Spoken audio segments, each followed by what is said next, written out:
cycle, sharing insights and solving problems together by combining historical, climate, food, and economic data so you can make informed decisions as we shift into a new era. Here's what was, this is what's coming. Our world is never going back to 2019, so what will the new era look like? And most importantly, what is immediate that will affect the pocketbook and the outlook into next year so we can all get ready? Thank you for joining. I'm your host, David DuByne. Right along here with Ransom Godwin tonight, 10 p.m. to midnight, Revolution Radio. Thank you for joining us. Also tonight on Independent Broadcast Network and freeworld.fm. Join us there as well. You know, Ransom and I talk about Neanderthals and Denisovans, and there's some new information out right now. Climate change impacted human population numbers in the Neolithic and Bronze Age. So obviously we're not alone.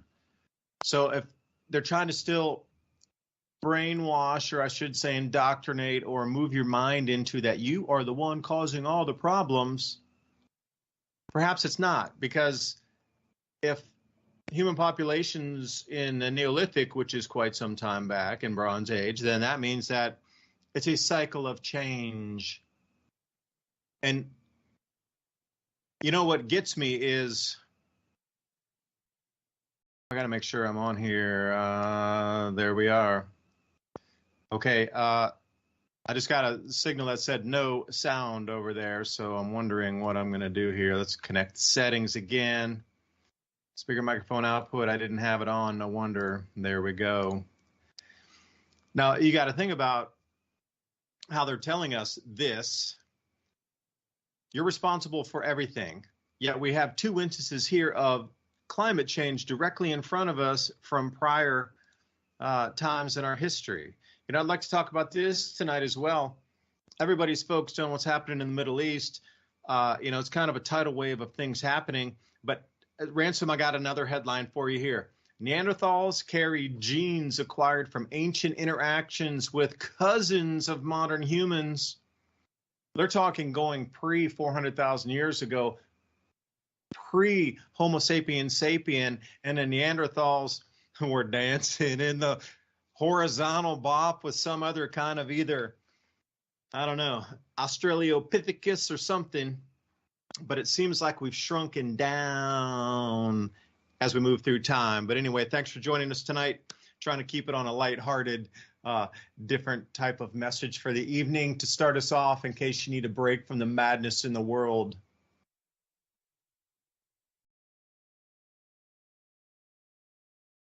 And it is, we're coming up on Halloween, man. So, you know, the world's going to have a hollow time. No, you know, I read that exact, maybe not the exact article, but I've read several articles on that topic. And what's funny is because it's the beginning of the end of what everybody has learned as human history and anthropology. It's all falling apart. There are now apes in Europe, apes in Asia, which is something that, you know, me and many other people have said for a long time, that there probably is no single area or location that specifically humans came out of. Actually, it seems that many different types of humans, and we are saying humans in the term of conscious, upright walking, tool making, art making, most likely culture of some kind, humans. And so close to us that you're exactly right. They made it. And I read that thing, and really what they're saying is they're trying to put a little twist on there, even there, that's a little bit untrue. What that is proof of is actually modern humans already being in Europe, you know, hundreds of thousands of years before they say they got there, and intermixing with Neanderthal and probably Denisovan and some other humans. I mean, because, you know, we keep finding evidence for one type of human. They assume it's this one or that one, and they don't have the DNA to attach to it. You know, there's the so-called dragon man that they discovered in China, right? And it has this big old brow ridge on it, but other than that, looks very, human. Obviously, it's some kind of modern human, and they're wanting to place the Denisovan human on that, but there's no DNA to connect with it, at least yet. And they're finding, in the field of DNA, it's really throwing history on its head, because it really puts perspective on today's fake racial strife that's going on in the world. It's completely fake. It's been described to modern humans in a totally backwards way, where they describe different humans or different races from different places. The truth is that we're Heinz 57 mutts of several different human species, and we're what's left over of several cataclysms that reduce the numbers of each one of those, and we just happen to be the admixture species that came out on the end. And it's a really touchy subject, because now they're getting real percentages on, how much Cro-Magnon, how much Neanderthal, how much ghost species, how much this, that, and the other thing. And what they're finding out is that there were many players in the human experience before, modern view of history and how we came about of Africa. So it seems like there's multiple sources for humans, and the out of Africa theory has kind of been debunked in a way, because it always insinuated that humans just kind of walked out of Africa and went all around the planet and mutated out into different people. And now we know that there were many, many, many back and forth trips between hominid species, humans of different kinds. And now they're testing different areas of the world. And we're finding out we're all these different percentages of ancient humans. And what does that mean for today? It seems like not much, other than they can specifically target genes of populations better or worse than they used to be able to. Or, if you're going to get into the idea of helping humanity more on the light side, it gives scientists a better understanding of why some people get sick from diseases and others don't, because there's different immunities and different, genetic histories that help with specific diseases from different things. And thank God, because a lot of the diseases, it seems like, would have killed out regular humans if we didn't have admixture DNA along with the population, and vice versa. It seems like the only reason that Neanderthal and some of the other ones are still around is because they had modern human DNA mixed and got to continue their genetic lines down until now. And it did put a big perspective. So what they're talking about is many, many trips back and forth over through the continents. And you got to keep in mind, in the prehistory, like the Neolithic times, the ocean was quite a bit lower than it is now, like at least 400 feet or more, which means there were these massive land areas exposed to humans of all different kinds all around the planet, and they were exploring. And their whole idea of how the world is settled is being thrown apart and torn apart, because it's mostly fantasy about, because, we're finding DNA in the American natives from South America to North America that proves there were trans-Pacific, migrations from different places.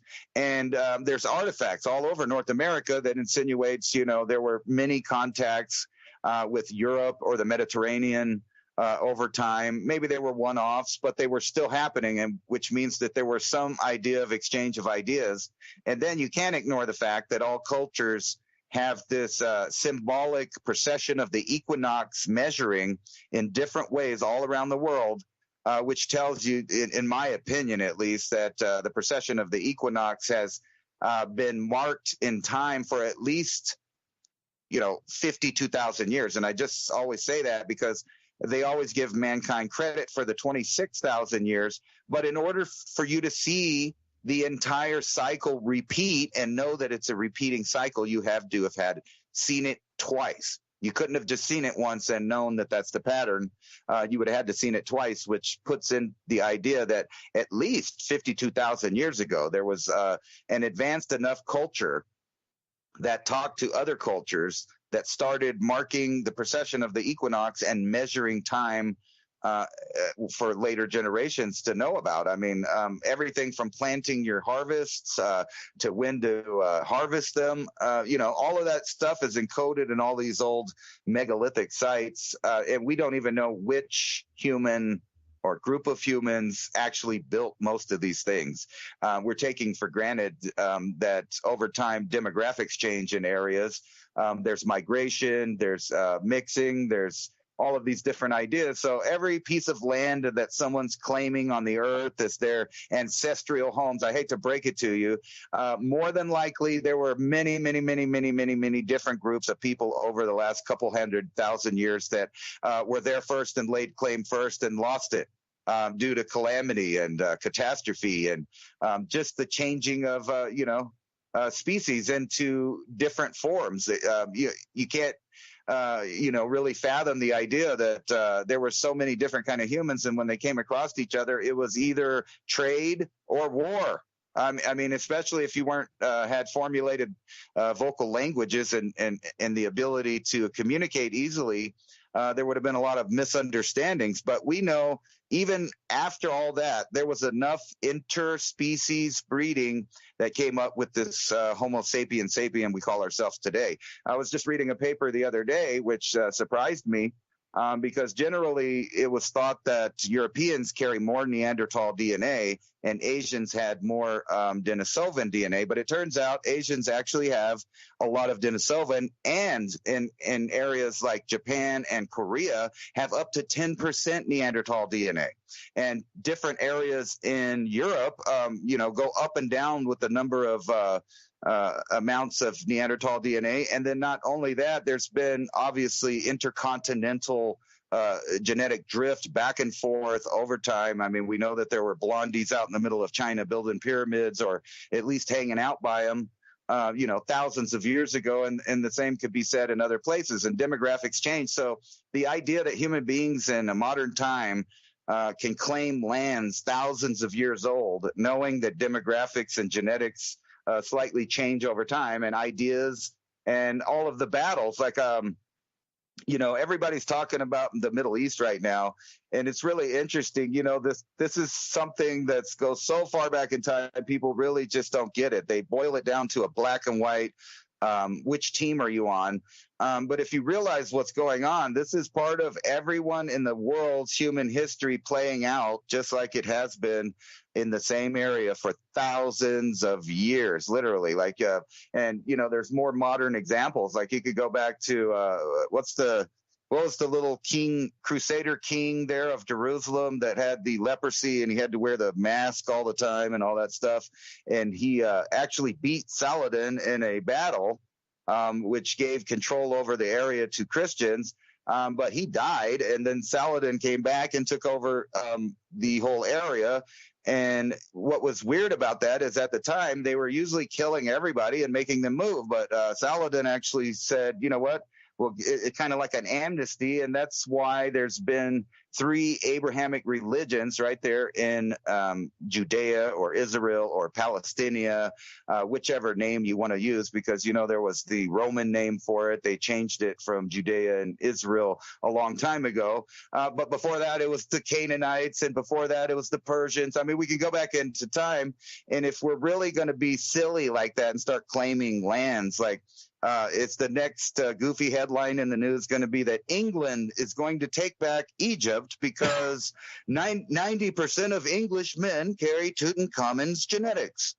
I mean, you know how silly that is. And they've pawned the whole planet into this team battle, tribalism.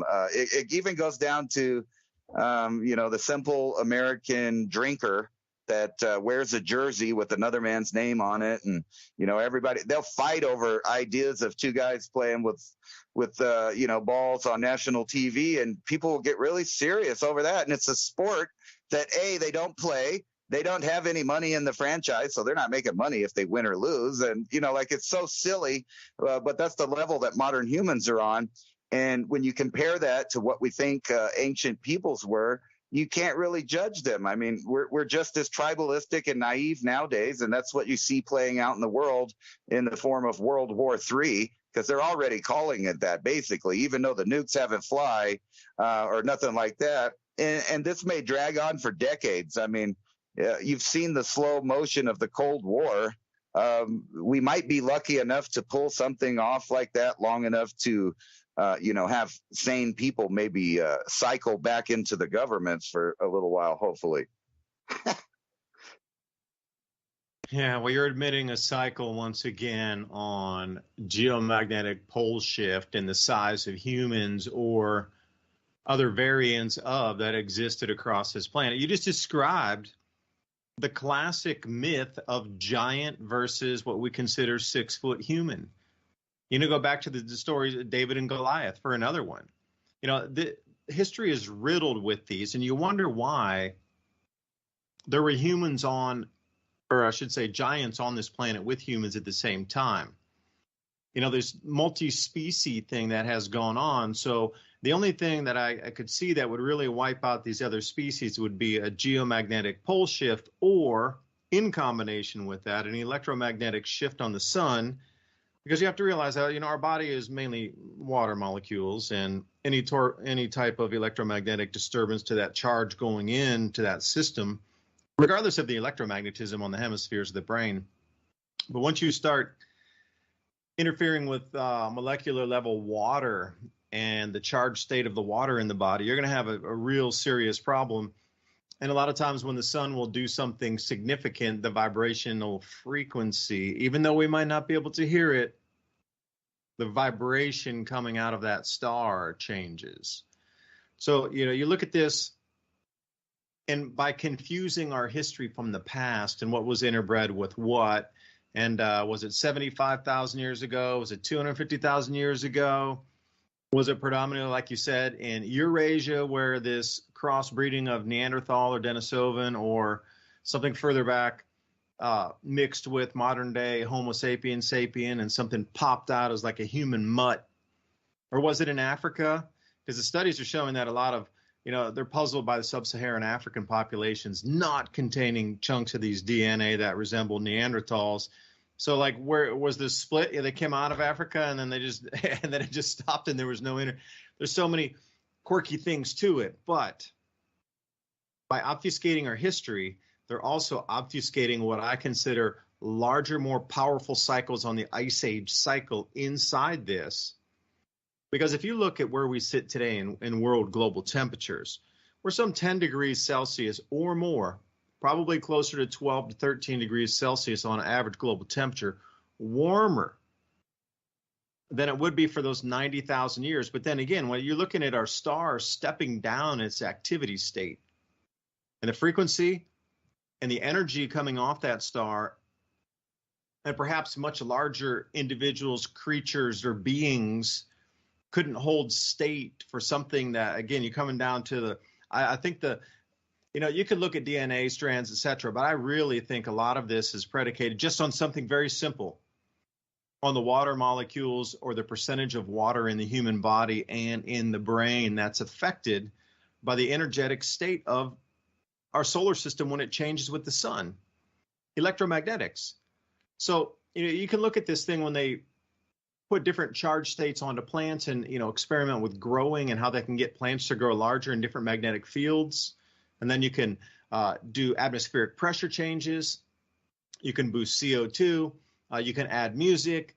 You could do copper, and then, some types of, different type of gardening techniques using copper to bring a different magnetic state into the soil. There's a huge amount of changes that can be put on top. But if you strip all that away, and you just strip it away, you're talking about moisture and sunlight. Well, that whole change of frequency in water molecules, and they try to bring you back now. Where's that lineage that you spoke about, Ransom? Where does it really start? These modern humans. Okay, they migrated to Eurasia, but then there was somebody already there that was interbreeding with them, that interbred with the Neanderthals. Because if you take these stories further back, and there was a great book, it was called Us and Them, where it wasn't so much Neanderthal were like taller, gigantic beings that were slow and lerpy. They were super predators. but they were in the evenings, dark. And the whole thing was about how Neanderthals would hunt humans as a food source. So to say that they were just like coexisting and living together and interbreeding, and it's just like, a 12-foot giant wanted to hang out with a 5-foot woman, and this is the way things move forward in our lineage. Why are these stories of things that go bump in the night so prevalent in every culture around the planet? Lock the door. Get the villages together. Put out the torches and stand guard. What were they terrified of? It sure wasn't a pack of wolves. It was something much more. And the way that apparently humans would have to retreat up into trees or small openings into caves to try to escape these Neanderthal hunters. And that starts to make sense when you're thinking about all these nightmares and why they would try to scare children in the olden days with these, before bedtime things. Check under your bed. Don't go out at night by yourself. Little Red Riding Hood. This is just time immemorial. Nighttime is dangerous for humans. Plain and simple. And then you got to think, like you hit it on the head when you said, hey, there's blonde people running around over in China. But, at the same time, they found an enormous amount of redhead, anywhere from 6 to 7 foot tall, red-headed mummies in China as well, buried in some of those pyramids. Which, how does that make sense? If everything was so dissected and there was hardly anybody on the planet and there was 250 million people and they didn't intertrade and these sort of things, or were there? And we've come to these large numbers of people on the planet prior because, this 12,000 year cycle that Ben Davidson and Douglas Vogt talk about, in addition to Randall Carlson, they're all kind of touching on the same subjects here. Think about our modern day electronics. If we had a geomagnetic, not a geophysical, like just the crust of the planet's not going to slip. Although it's possible if we go into a zero magnetic field where the sun steps down into a zero magnetic field, obviously our Earth's magnetic field would disappear at the same time. And the crust would kind of rotate over the mantle. And then when a field reestablishes itself, it would lock back in place depending on what polarity was. And that's maybe why we're tilted off and not exactly perpendicular with the ecliptic, that the stories of old talk about that. But I just want to keep it incredibly simple. These geomagnetic, where the North and the South Pole flip, if we do modern day electronics, none of it works. Nothing works. It all stops. Because it's predicated on a north-south orientation for any electronics to work. If that were to flip, everything would be non-functional. Now you have to wonder also, with species, what would happen to a Neanderthal or us as humans? It's the same thing as changing the atmospheric pressure, and perhaps you could affect the sunlight where you could take out the X-rays and you could take out the ultraviolet and you have sort of a diffused sunlight. There's a huge amount of factors. Who would survive during that? You flip the North and South poles, your brain is not going to function correctly. Now, you got to think about the smaller little creatures would be able to hide and tuck into the rocks, tuck into the caves, get out of the way. But maybe some of those openings in the earth had a certain type of mineral around it that would protect their brains. And when they come out into a reoriented system, then they wouldn't have had the reorientation occur that would have fried their brains at the same time. The lobes would not intersect or communicate any longer. But perhaps they were in a capsule of mineral composition of the earth, so when they pop back out in the new field, they didn't go through the transition of the field. You would still be functional at that point. It's the ripping apart of the lobes and that discontinuity of electrical signaling between those two that would completely cease. And it's almost as if you would have a lobotomy over the entire brain. And when it reestablished itself with a new magnetic field, during that change, if you were involved with the entire change and not encapsulating some minerals or some type of protective coating, you would get scrambled, literally. But if you were inside a protective housing, and that could be any types of, maybe it was they ran into a granite cave and the paleoelectric current went around them in the mineral construct. And you got to look at some of these older stories. And a lot of this occurs on, like I say, 12,000 year cycles. They call it the galactic cross, back and forth, back and forth, back and forth. Now, if you knew this cycle was coming, 52,000 year cycle on a 12,000, you would have gone through 5 of those. Pretty much we'll round it up to 60,000 years. So perhaps that knowledge was passed down that, yeah, when you get into this flipping of the magnetic poles, you need to protect yourself in this type of mineral or be in this part of the world. Because you look at this, the humans alive today, and the whole about, oh, they're more much like us than we thought they would have been, just does not really line up with historical accounts or myths, legends, stories, children's tales, etc., that talk about how incredibly dangerous these others were to us. You know, it's kind of, you know, talk about gnomes. Okay, great. Were they or were they not? But we get into this, you know, incredibly long timeline of giants and 6-foot humans existing and always battling for supremacy. You know, those giants did not want the human around at the 6-foot level. Everywhere you look in history, you can go through every single culture. They're all there, coexisting, but they were always in perpetual fighting and war, similar to our own world today. So I don't know what's going to happen at the next time that these geomagnetic poles start shifting, rifting, and moving. But what I do see today, and what is a known factor, and Ransom, you could attest to this too, you know, they do a lot of experiments with rats. They have the rat cities. They have, you know, the rat utopias, and they do an enormous amount of experiments with rats. Well, you know, they've done some in the 1950s where they put rats in different chambers, and then they would just change the electromagnetic field. As the electromagnetic field changed, the anger increased.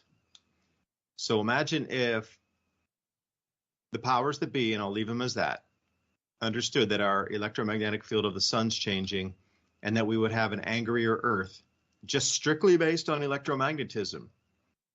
Now, some might not notice it as much because they might be more grounded. They're walking with their feet barefoot, and they might, you know, have a reduction of that overcharge in them. That would be the excitation for that anger. But if everybody was running through the same magnetic field changes, then probably 98% of the Earth would not really notice a difference. They would see everybody behaving, but they would be behaving the same.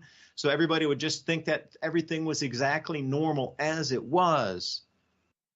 But there's been a change in our world, and you can clearly see it. This mental illness thing is increasing. That's electromagnetic field change. And people who ground out can see it more clearly. But something about the electromagnetism change is back again. That cycle is back again. So what would we interbreed with? And this is a true question. So Ransom, I think you might be able to answer it. So if we're coming down 75,000 years ago, 250,000 years, okay, we're interbreeding with Neanderthals, Denisovans, okay, and we pop out. Like you say, we got the human mutt right now, the Heinz 57. What are we going to interbreed with in terms of another human species that allows a continuation of, quote unquote, the species as we move through different magnetic field changes with intensity, heading into the next ice age over another 1,000 years, and we're going to be heading into another ice age, if not sooner. I mean, what's going to be next? Because, I mean, if there's always been interbreeding between different sapiens and different types of humans or human types, then where does that leave us? There's nothing else to interbreed with, is there? I mean, are there you know, the 3-foot tall that they talk about in Indonesia that are running through the forest, or are we going to start getting it on with you know, Sasquatch out there somewhere? I mean, where does this take us in terms of our? It seems like we're kind of at the end of the road in a genetic bottleneck, which you talk about so frequently.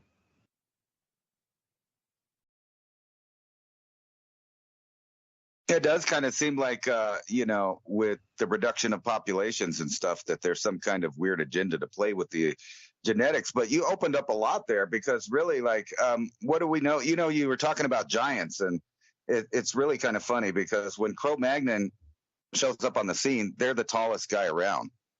They're taller than Neanderthal by, there's up to 6 foot tall, and Neanderthals are short 5 foot guys most of the time, almost always. Bone structure on both Cro-Magnon and Neanderthal are thick bones, large connections where the muscles go. So not only the regular human, Neanderthal and Denisovan, and this is funny because I was showing the article. So sub-Saharan Africans carry 2 to 18 to 19. Other studies put it at 20% of what they're calling a ghost species in an interbreeding event that happened approximately 40,000 years ago. So if you think about that in the context, that means that happened after they're saying that the Homo sapiens left Africa, and the DNA kind of shows that, because most Africans have less than 2% of Neanderthal DNA, or actually it's less than 1%. But if you really think about what's going on here, there's different kind of humans, more types of humans than they're saying there is. I mean, there's several different waves going here and there. And if you think about it, how tall are you? Like, say, because you're a tall guy. I'm only 5'9". Right. And my girlfriend is 5'3" or 4, I think. I might get in trouble there. But anyway, she's short. But our genetics, when you look at where do you come from, there's a giant spectrum of height difference, right, between peoples from the same areas. And, that all depends on who you marry. Did you marry this person or that person? Which genes carry over? So the whole idea is kind of absurd. The only time you get really similar type people is when they're bottlenecked and when they get stuck in an area, or some kind of cultural thing comes along, like, say, all of a sudden big noses are supposed to be the most sexiest thing at all in the culture or whatever, everybody will start marrying people with bigger noses. And then, a couple hundred years later, everybody has a big nose. But their same genetic counterparts that lived in a different area look like they used to look before that cultural thing took over. So there's all kinds of factors in this. And then, thinking about that too is where did because there's a big question, and this is a problem in the fossil record, because when we look at the other human species, they are quite a bit different as far as their rib cage, other kind of physical attributes are quite different than Cro-Magnon or Homo sapien, modern human, whichever term you're using, that just kind of shows up in the fossil record. And they're saying 40,000 years ago, but yet they found examples that are older than that. Which means that, they don't know where some of the species even came from. And like I brought up before, you got to remember that back in these times, the ocean level was way lower than it is today. There was so much more land for people to walk around in. And we're not even mentioning stuff like the Hobbit, that they're calling the Hobbit man, which is kind of weird why they call it that, because it is a human species. And when you start looking at the differences, what really happened, because you can blame it on better lifestyles, agriculture, who knows what, but when you look at any example of one of these archaic humans, including Cro-Magnon, which is supposed to be the modern human, you look at them, they had bigger bones, stronger muscles, something else was going on. And then you look at us today, and then you're asked the question, what will we breed with now? Well, it's funny you say that, because they're making designer humans. This is something that, and it links back to these old stories. Are we actually seeing different versions of created human beings, or did we just all, sprout up in different places and then find each other? It doesn't even matter, because like I was saying, we're introducing new DNA. And I know we can't get too much directly into that topic, but needless to say, we're being introduced to several different new types of DNA that have been proven over time to come through your diet and environment. There's the science of epigenetics, right? So your environment changing what you're doing, what you're eating, what you're exposed to. And then on top of that, there's a different cultural society. Now, look at the difference of people. Like, you could go back to 40,000 years ago. What is a real man? Well, it might be the guy that could go out and beat to death or stab to death some big animal. And that would be like the attributes that might get a female attraction back then, but nowadays it ain't that. What's your bank account? What do you drive? Like things like that. So there's a totally different concept on children bearing now. And then there's the introduction of the elite, which are, they can't help themselves now that they've cracked the code. They want to play with the code. And this has some nefarious undertones, but it also can be used for some great things, obviously. It's kind of cool. I'm actually, next time we talk, I'll actually have probably the DNA results. And I'm going to get the one that actually shows how much archaic DNA that I might have. So in other words, Neanderthal DNA and such, just to find out. Just think about it, that you didn't come from one type of human. And there's not a population on Earth that I'm aware of yet that has been studied that doesn't carry one kind or another kind or multiple kinds of archaic DNA. Which means that, even up into when we know that human beings were starting to do some very impressive stuff, there were a bunch of different kinds still roaming around the earth. And it does put new light on, like tales from Plato of the Atlanteans. Where did they get that idea? He got it from, like his uncle, or I think it was his uncle that wrote about it first. And he supposedly traveled to Egypt and went to, check out the Library of Alexandria, where he probably got some of these books like the Epic of Gilgamesh, which, by the way, is another story of a large superhero type, bigger than all of the rest of the people, man, that's just walking amongst everybody else. And, the little story of having to create an Enkidu to rival him, which was another big giant man, but was hairy and like a beast, and came and hung out with the animals until he was civilized. And how was he civilized? They sent him a woman, right? So there's it's almost a specific, mention of admixture DNA being crossed over and two cultures coming together and the people hanging out in those far back times. So we know this was going on. So a lot of these stories are probably truthful, but they're not like, elves, goblins, hobbits, and stuff like that. They were different kind of humans, and we obviously interbred with most of them because we still carry the DNA. And what's really weird is why the current, educational system, because we've been talking about dumbing down. So all over the country now, they're just removing the standards. So kids don't have to learn how to read. They don't have to learn how to do math. They don't even have to know how to speak English right or correctly. And they're going to pass them through high school. So this is where a lot of knowledge is going to be lost. And then they shove these artificial ideas of manufactured ideas of race. And they boil it down to skin tone, which is completely ridiculous because, there's been genetic tests of people all over Africa and sub-Saharan Africa. And one tribe is more different from another tribe. Like, say you picked somebody on the Ivory Coast and then went into the Congo and then tested their DNA. Their DNA is more different from each other than I am from any other human in Asia, the Americas, or Europe. That's some real genetic diversity right there. And they boil all of the people down there into just Africans, right? And they do the same thing with everybody else. They've tried to boil it down until we get to this weird idea that we're all the same exactly, and therefore we can be treated all the same, and not in a good way like in the Constitution, but as cattle.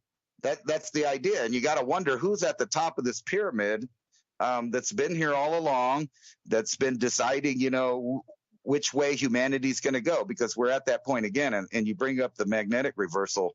There are technologies now that can artificially do the things that you're talking about. And they can do it on a mass scale now that we've built the infrastructure, and I'll leave it at that. Yeah, you hit a really important point there. And when you were talking, I actually looked something up here as a graphic image, because you're talking about facial features being different through the times here. And if you were going to start with a base species and you hit it, like what if it's each one of those is just a created species? Because if you go into the Indian text, the Vedic text and the Rig Vedas, etc., and go further back, they're talking about what we know as humans being here for 23 million years so far. 23 million. But if you go back as far as you can, millions of years ago, looking at what we would consider the hominids, non-gorilla, non-chimpanzee species, generally that timeline only goes back 4 million years. So we're between the 4 million years and the 23 million years, then there's almost 20 million years of what was just forgotten. Like what existed between that time and 4 million years ago. And, when I got the chart here, I started to think about when you said base species and different facial features. So I did find a few, and allow me to read them and show them to you here. So the base species, the Australopithecus sediba, S-E-D-I-B-A, looks very similar to a manatee face. It is so elongated. Think about where our eyeballs are. There's barely a nose, and the eyes would be way up into our foreheads, and the rest of it is just sloped straight down. And it looks like it has some sort of mouth that could dig around in the mud, just like manatees do. So was that the base species? Was that species tried to connect with a manatee? Because when you look at the length of these species also, the Australopithecus gari, which is another one that looks like a duckbill. I kid you not, it looks like any modern duck, the way the face comes down, and it looks like it has a bill almost, where the teeth aren't flat like on our lips. They extend way out like you would think. Like I swear to you, they were just trying to cross-breed or cross-species some sort of hominid there with a duck and just trying it. And that's the gari.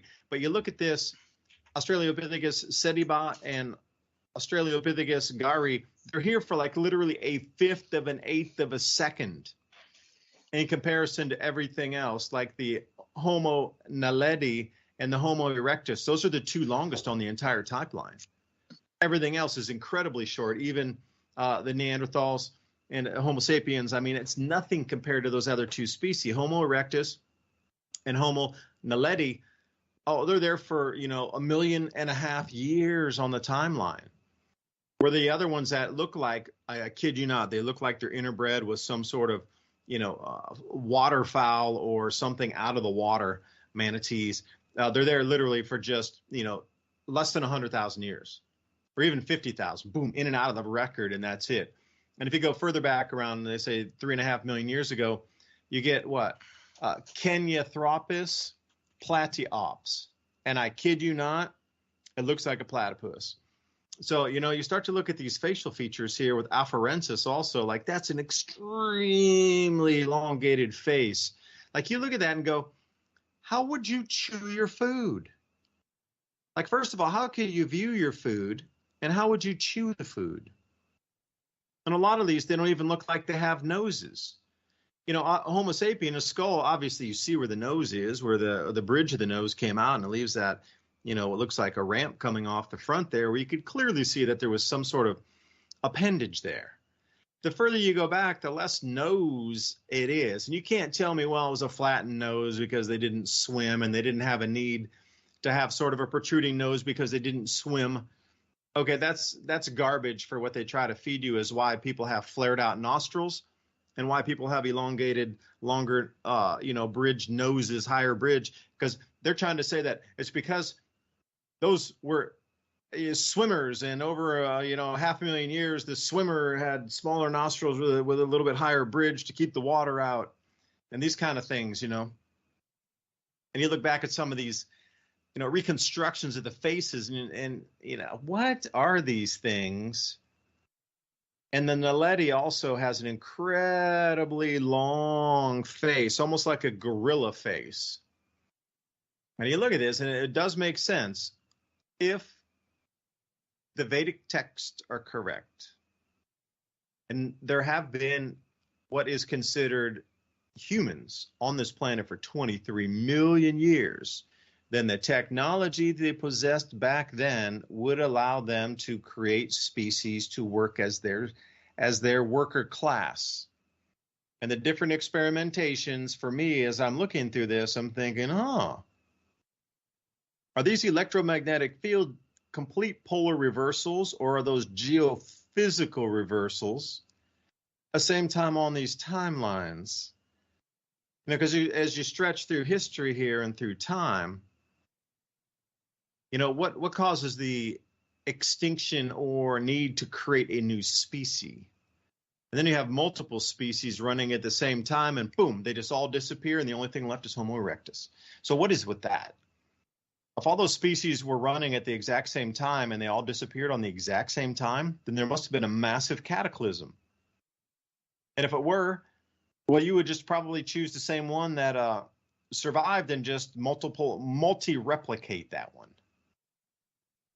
Because you look back here again, we are the replicatable species as a worker class right now because we can exist in this magnetic field with this frequency coming off of our sun the way it is, the way our brains are functioning.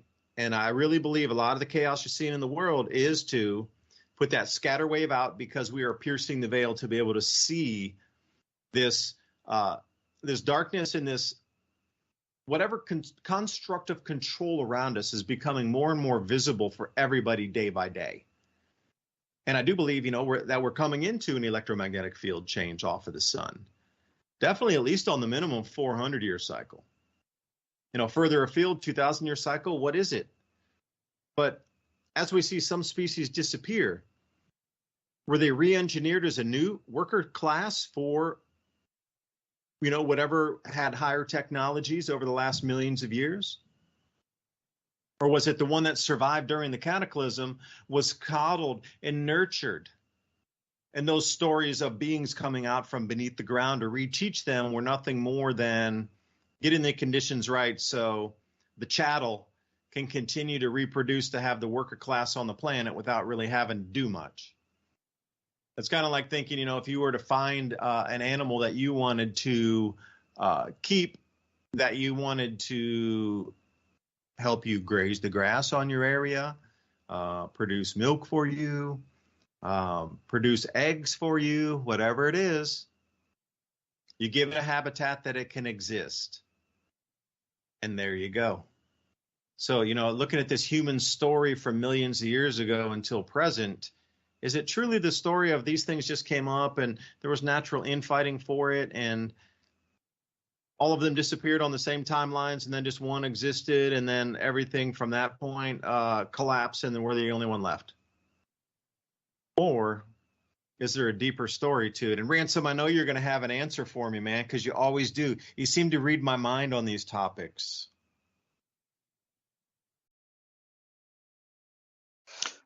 Well, I think what you're seeing is evidence of cataclysms. You have different pockets of different peoples in different places. And you know what? If you got down to say it's your tribe, half your tribe gets killed, the area where all of your population was killed, volcano, earthquake, tsunami, whatever. Maybe it is the sun doing it. And there's some evidence that kind of, may shed some light on that because it seems that Neanderthal did not have the DNA to basically be out in UV radiation like Homo sapiens did.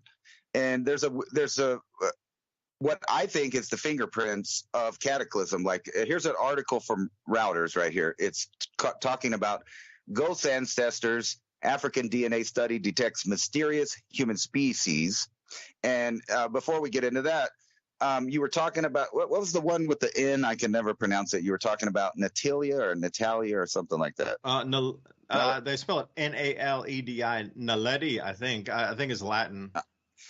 That's the right one. I always mess up the name. But anyway, there's something really weird about that specific species because there's a site in Africa where it proves that species had some kind of understand. Well, it doesn't prove it exactly. I guess it's open to interpretation.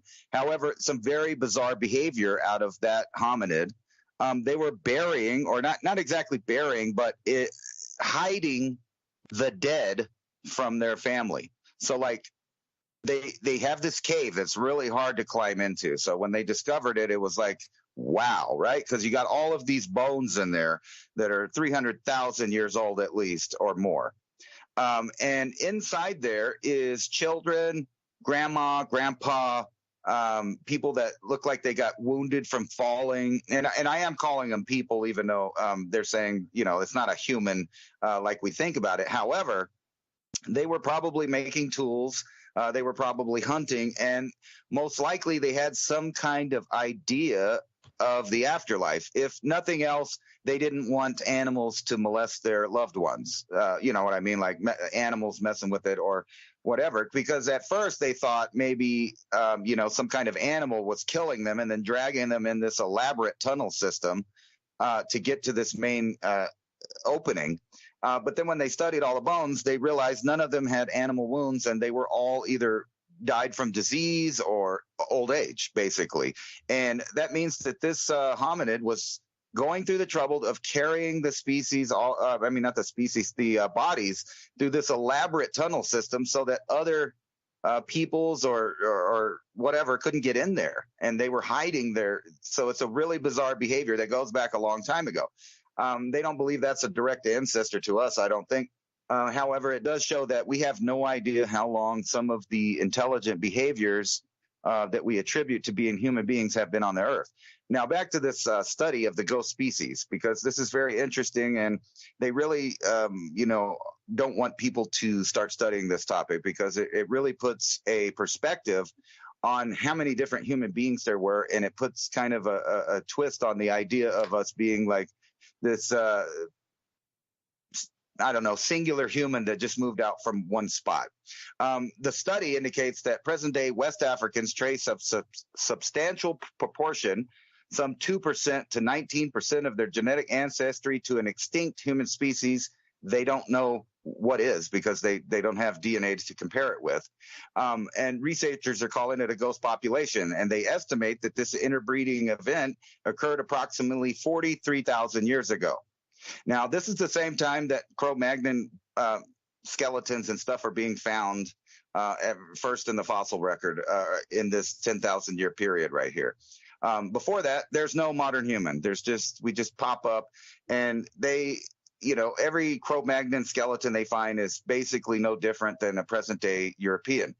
This event has DNA that is in people. Yeah, Homo sapiens, it says they first appeared 300,000 years ago. But whenever they start talking about a modern anatomically correct human, meaning with a chin that's developed for chewing, that seems like they've had agriculture in their past for some time, probably millions of years, even though they won't say that. This shows that all the way up until 40,000 years ago, not only were humans breeding in Europe with Neanderthal, they were breeding in Asia with Neanderthal and Denisovan, and Denisovans were breeding back and forth with Neanderthal and back and forth. But also in Africa, it seems humans actually went in to Africa, not out of Africa, because when they went in, they carried some Neanderthal DNA, but just a little bit of it. But no other people in the world carry this 20% DNA of this ghost population. None, not anywhere else in the world, only there. And that means that there was another unnamed human species, or they're calling it archaic, but it's still a human species that people mixed with at that time, which means that, in my opinion, that's evidence of cataclysm. That means that there were humans running from something about 43,000 years ago. And you remember, you were talking about the magnetic. This is the last time that the magnetic field was shrank down on the Earth. So there, people were getting high doses of UV radiation at this time. And it seems like the populations of the humans might have been very small. Otherwise, they wouldn't have been interbreeding in new areas. And it seems to be they were migrating all over the place to find new people, new places. And then, as societies progress, obviously, they start using or utilizing other populations and building things. And we see that all through the historical event. And I know a lot of people are surprised to know that human slavery has been in our existence the entire time, all the way back to the first writings of human beings anywhere. So that means human beings were already, 8,000 years ago and up for sure, going around and enslaving other groups of human beings to do work, to build things. And, so it wasn't always just interbreeding, but massive cooperation between two different types of species over time. And that puts a new perspective on why things turned out the way they did in different places. So we don't even know if there's another species of human, because this topic is so taboo. And I point you in the direction of the Paracas people and the Wari people of Peru. No one wants to bring them up because they have Euro-Asian DNA and other skulls exactly like that, elongated. And it appears because they found different bodies that have fetuses in the mother, that they were born that way. Can't talk about that. Hey, I was trying to be more specific. Rig Vedas when I referenced the Vedic texts. Thank you for the comments. We'll be right back. Take a small break. Releasing the show notes from our programs, just bullet point list of what we talked about so you can start the conversation with others or do a deep dive in your own research. Head over to oilseedcrops.org. In the nav bar, you'll see MIAC radio show. Click there, put your email, and we'll get that out to you on a weekly. And please remember, with YouTube's algorithm running today, like, subscribe, and click that bell to get notified. Cloned food, edited food, fake food, and unhealthy foods of all kinds. That's not what Mama was cooking when you were a little bambino. You want to know what's in your food. I know you do. Heaven's Harvest has Protein Booster Kit is the bolster of your daily emergency meal plan. Containing only essential proteins, beef, chicken, and eggs, stock up on vital amino acids and nutrients required to thrive in all situations. They got the fruits and vegetable buckets, the breakfast bucket kits, and for a You Health Food Nuts, they got an organics kit. Now that's knowing what's in your food. They even got the heirloom seed kit so you can plant your own food. Heaven's Harvest Heirloom Vegetable Seed Kit is a simple way to start storing seeds safely. Not sure what varieties are hardy, easy growers, which thrive and taste the best. They have taken the guesswork and time out of the process of seed saving. Now you know what's in your food because you grew it. Go to heavensharvest.com. You can save 15% at the checkout with code ADAPT. In the ancient world, gold was magical. Gold was a manifestation of the sacred, and objects fashioned from it were a means of connecting with a supernatural world. Far from passive deposits of wealth, gold was sacred. It was greatly prized in cult. Objects made of gold were active agents in an ongoing engagement with powerful forces. The Inca used gold to make ritual objects, combinations of gold and silver and gold and copper called tumbaga. Wearing gold jewelry was a sign of a person's wealth and power. For the Inca, gold was also the blood of Viracocha, their sun god. For the Mayan people and many others in ancient America, gold was part of a complex symbolic system. Gold is mentioned in Greek mythology for examples as varied as King Midas, the golden fleece stolen by Jason who possessed the power of resurrection, through to the golden apples of Hesperides. The golden apples were guarded by the 100-headed dragon Ladon. The dragon conferred immortality on whoever ate them. Over the past 5,000 years, from the Egyptian pharaohs and the merchants of 14th century Venice to world governments in the space age, man has treasured gold for its utility and value during times of both prosperity and disparity. Through the rise and fall of great dynasties and civilizations, gold has maintained its purchasing power as a reliable store of value for millennia. Gold has been used as money since 560 BC, when King Croesus of Lydia created a gold coin in his own image. Ever since, it has continued to increase its long-term value and remains the world's most universally accepted form of money. Today, the demand for gold continues to flourish globally. History proves that fiat paper money is designed to go to zero through inflation, whereas gold has intrinsic value in which it maintains forever. Paper money is a debt instrument. Gold is an asset of wealth in its own right. It does not depend upon any governments, corporations, or individuals' promise to repay.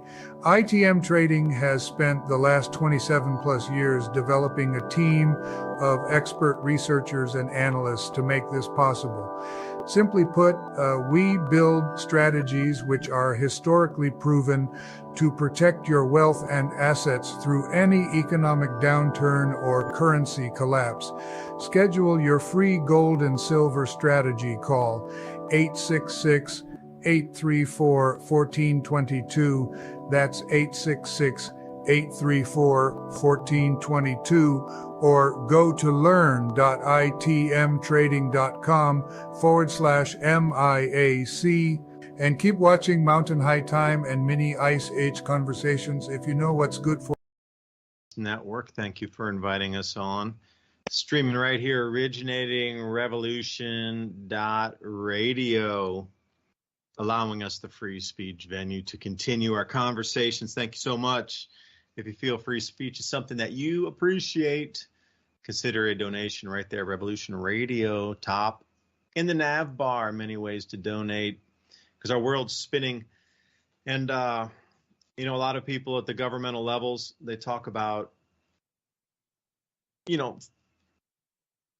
want to have all this freedom of speech and everything, yet they're trying to close down Al Jazeera because Al Jazeera is somehow giving a different perspective on things that we're seeing. Shit.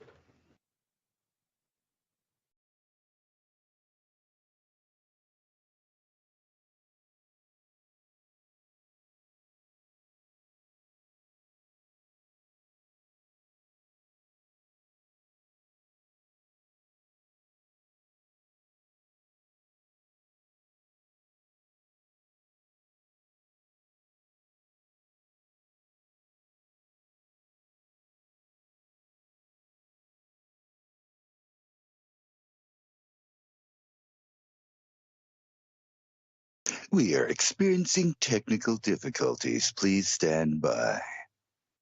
No, I'm just kidding. Sound like something happened there, though. But oh, it did. It did indeed. I thought I came back a little late, and yeah, I don't know. We'll see. We'll give him a second because I Can must you have hear had me, an Ransom? event. Anyway, I need to. what's going on in the world? World War III, man. Whoa. Now there's a weird echo.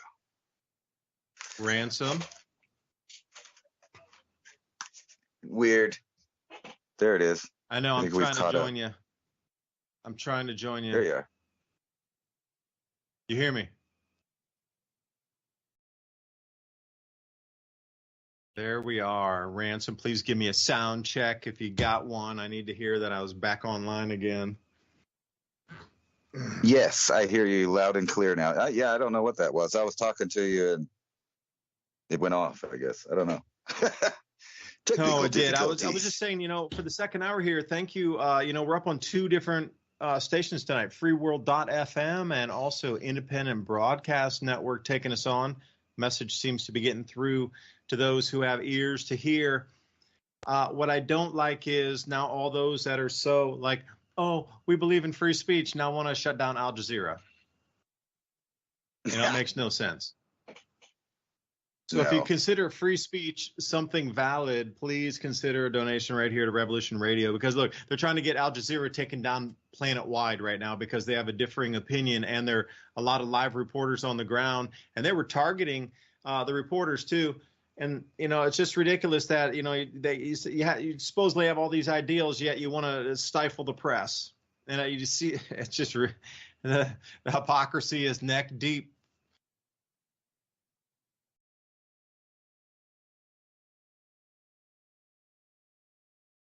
Yeah, it kind of seemed like they don't like two sides of a story, which I'm totally against. That's what I really hate about today's times is that they're trying to set it up with this idea that they will decide what you believe, and you won't believe your eyes. And, I'm not a fan of believing in any news source. I like to look at all of them, check it, vet it, look at the opposing opinions, find out what people like are kind of independent to each side are saying a fact is. And still, you might not get the real idea. And it's, I like talking about the ancient humans because the more you talk about it, like you could get closer up to more, in history. And let's just talk about all the bloody wars that have happened over the times, the crusades back and forth, the invasions of here and there. You could go through the Chinese history. You could go through European history. You could go through African history or North African history. There's just armies all the way back in time, way back when. Phoenicians, Vikings. I mean, like you could just pick an era. And for somebody to say now that, we're evolved and we're totally different than those archaic humans and those people back then, obviously not, because the same things are going on. Or the same force driving, destabilizing, and stunting human enlightenment is present and has been present the entire time. Because that's what it kind of seems like, doesn't it? I mean, why is it that humans, even so good at keeping track of history, seem to keep repeating the same exact things and then relabeling it? And that's why I take no side. I'm against democide by government of any government. I don't believe in, we see over and over again that governments around the world, including our own, continually lie to us, and they use media to lie to us. So I'm totally against any kind of censorship or handling of what one person calls misinformation versus another, because it's our job to do our due diligence, to do our own educational research, to find out what's more factual, what's not factual, and make our own opinions on everything. Because I've been listening to some other radio shows too, and it's so polarized. People are just like they're so on one side or another of any topic. You could just pick any topic. But right now it's war, it's religious politics and stuff. It's guns, from what happened last night. And I did want to point out to everybody that for the second time in U.S. history, an entire area was locked down by the federal government over the actions of one person or, a couple of people. And we are supposed to live in a land of inalienable constitutional rights. However, whenever the establishment decides those rights don't matter, they trample them. And, you could say it's for safety or whatever you want, but I'm down with the founders in that I would rather have, freedom than security, because people that give up their freedom deserve neither. And I believe that. And, it was crazy and it's sad to see what's going on all over the world. But when hasn't it been? And that's kind of why I like, thinking about archaic humans, because they were out figuring the world out for real, right? They probably had all kinds of different beliefs. And, we were talking about Neanderthals. And I think you said something about, somebody had a theory about maybe Neanderthals made of hunted humans. And I've never read anything to that effect or any evidence, but Neanderthal, like for years, they tried to tell us that was our direct ancestor, that we were all cavemen, right? And then they find out, oh, wait, no, there was a modern human at the same time. Oh, okay. Neanderthals are our cousins. Okay. They're just dumb brutes, though, that live in caves. And then, the more that we study them and find artifacts from them, the more that we realize they had some sort of culture. They lived completely different than humans. Like, for example, in most human societies, the men go out and explore the world. But it seems like the exchange in genetic material in the Neanderthal world was mainly driven by the female. The female would leave her village or her clan or whatever it was to them and go find other males somewhere else. So that might be part of the reason, human beings came across this female looking for other males. I mean, think about it. Their whole hundreds of thousands of years, they were supposedly doing it the same way, where they would have big meetings. And these are things that people don't, associate with Cro-Magnon. They just think it's this big ape-like, human being that was dumb, and he just went around, organized and killed these giant animals. He was so dumb. But it turns out they had, ideas maybe of the afterlife, like they would bury flowers with people. They found graves of Neanderthal. There's forms of art. And if you remember last week, I was showing you a 200,000-year-old art. It was basically art where some little kids came and they found some muddy cement-like material and they put their hands and feet in it and signed it 200,000 years ago. Most likely some Denisovan children. I mean, they don't know because it's just handprints and footprints. So we have no idea on that. I trip out on this thing because they're not going to let us go. So we're going into World War III and they don't care what you think about it. But it's so weird to see the populace instantaneously pick the new cause and pick a side, right? I don't believe either side is innocent in any way, but I can say that I don't support any government or group of people or religion or doctrine or organization or anything like that that agrees with or rationalizes the idea of killing innocent civilians for some kind of political agenda. And that is what is textbook terrorism. So it doesn't matter who's doing it, if it's the Russian military, if it's the Ukrainian military, if it's Chinese or Americans, or it doesn't matter. Israeli, Palestinian, Iran, it doesn't matter. I'm against any people that think that it's okay to exterminate other human beings for whatever purpose. It just doesn't make sense. So I'm against that, all of it. I guess that puts me out there as an outlier because I'm not picking any religious people or any national doctrine other than my own, which is the American doctrine of independent, individual, free lifestyle with my own pursuit of happiness, and that I can agree that every other human being has the same, exactly the same inalienable rights that I have, as long as their freedoms don't endanger my freedoms.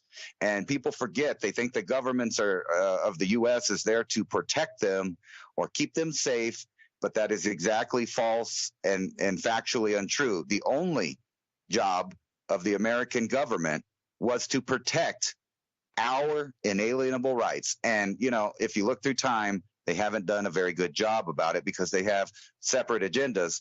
And what do we do about the idea of, the empires, the big empire? And I'm not talking about the little g government as national, because that's where most people are in their mentality. They're still on the idea that nations are ran within themselves and controlled by the governments therein. And over, we see that that is not true. There is a world governing body that directs these actions around the world. They give it the okay. They give it the funding. They give it the arms. They give it the training. And we see this over and over again from all sides of these proxies. So my advice to everybody is stock up. Stock up now because there's a lot of haters out there that are trying to make life harder than it has to be.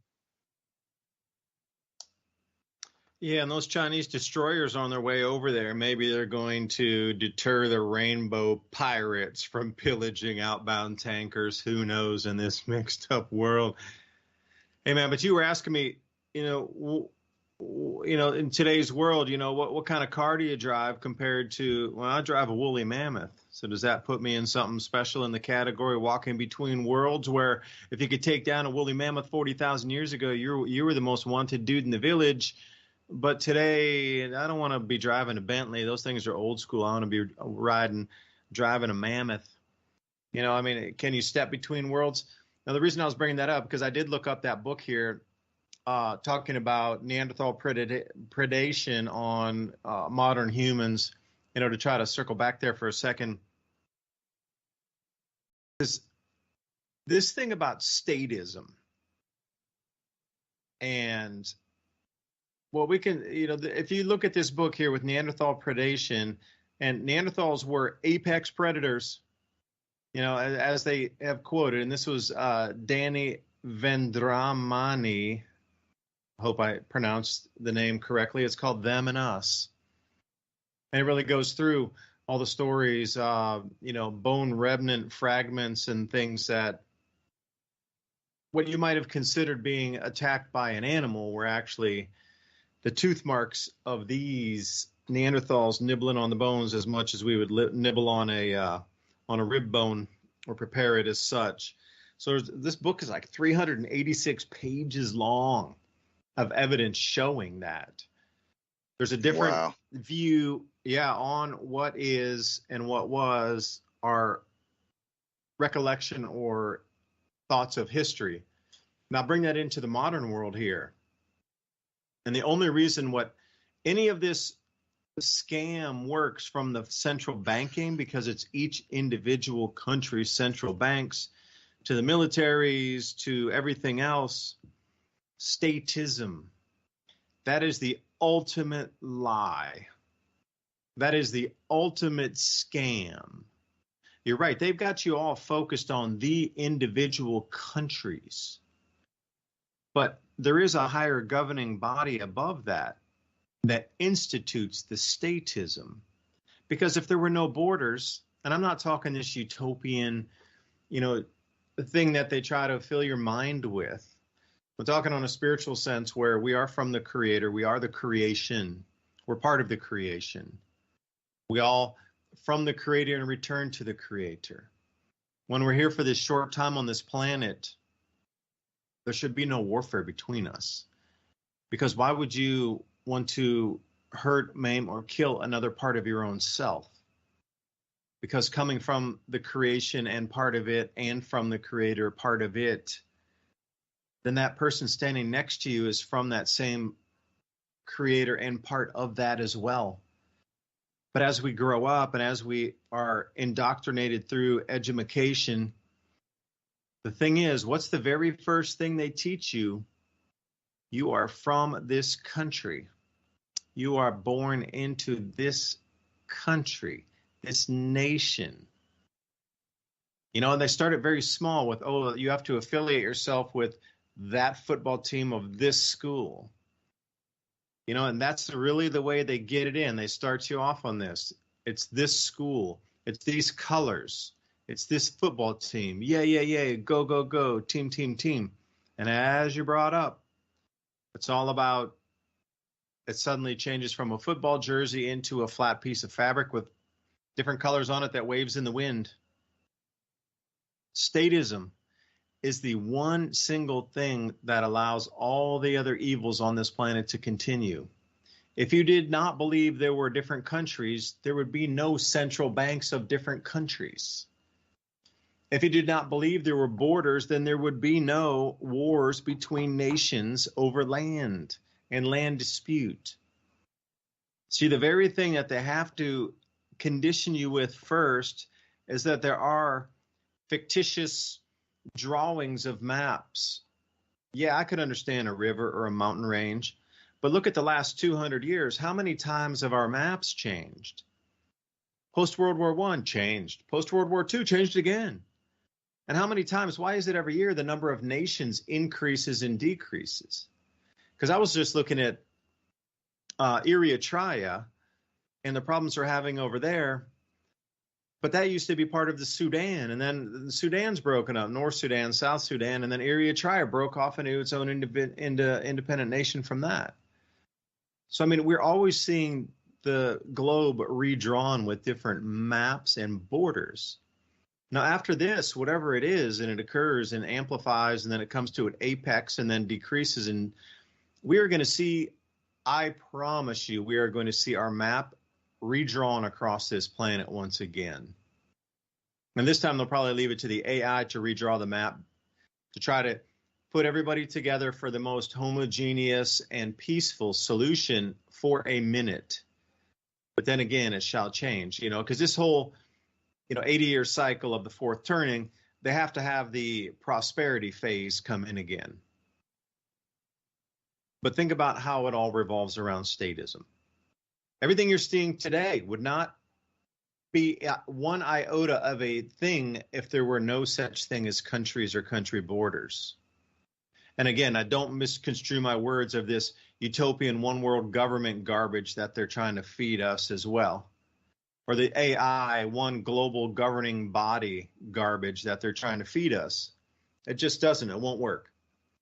It might appear to, I'll have an AI redraw all the maps based on, the 1910 tribal affiliations and have it redraw, so all the tribes go back together again, and all the national peoples split like Pakistan and India, come back together again, and homogeneousness rules the planet. Well, that's going to be fashions. That's going to be factions clashing within their own fashions once those borders are redrawn to see who again remains, just like the Neanderthals, the apex predator.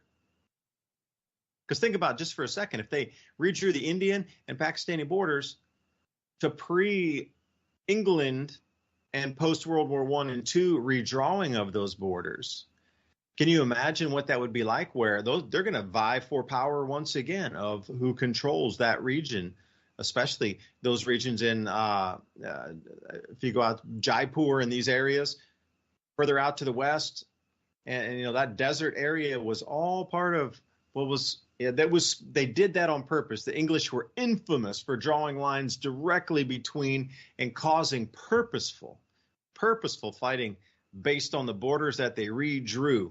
Oh, they're infamous for that.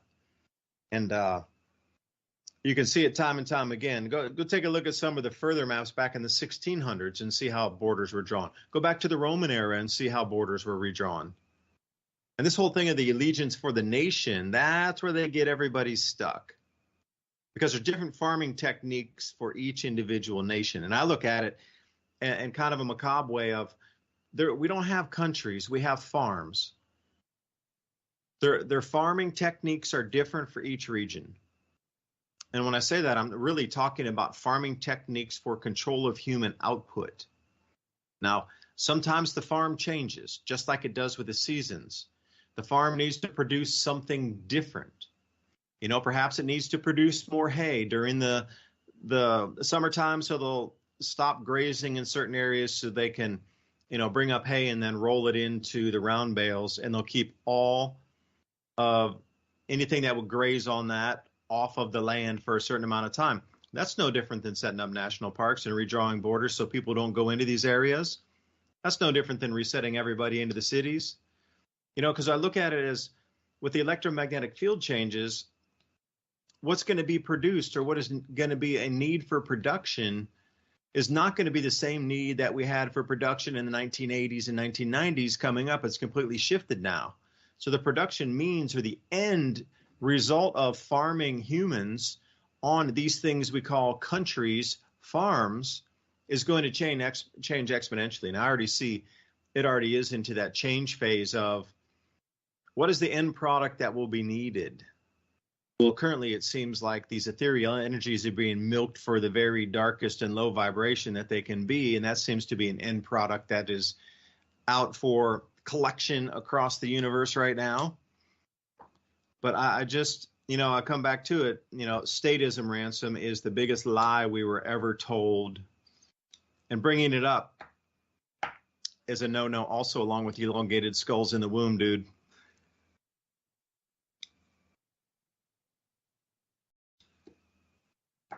Yeah, I don't know. I brought up the elongated skulls thing is just because there's a type of people there that are just outside of history, right? And there's a lot of assumptions put on them of who they were, where they're from, but then they DNA test them and they happen to come from Eurasia, where other skulls are found like that. And it's a weird phenomenon that the mainstream wants to, say, oh, well, they binded their heads like that. They have to because these other people over here did that, right? But not necessarily, obviously. The weird thing about the Paracas people, though, is kind of what I was going to point out, is that they were genetically tested, and they have red hair, they have blonde hair, they have Eurasian DNA on the mitochondrial side, or the mother's side of the DNA. The paternal DNA, or the father's side of it, is unknown. Unknown, meaning that they have no idea, or it got damaged so bad they can't tell. But that's not really what they said. They just said unknown. So it's an unknown hominid species that was alive in the recent past, right before the Paracas people moved to Peru. And another weird thing is, like, they knew that there were these megalithic structures in Peru, because they went almost for a beeline right to it in Peru. And they set up their culture right outside of it next to the Inca, who were there at the same time.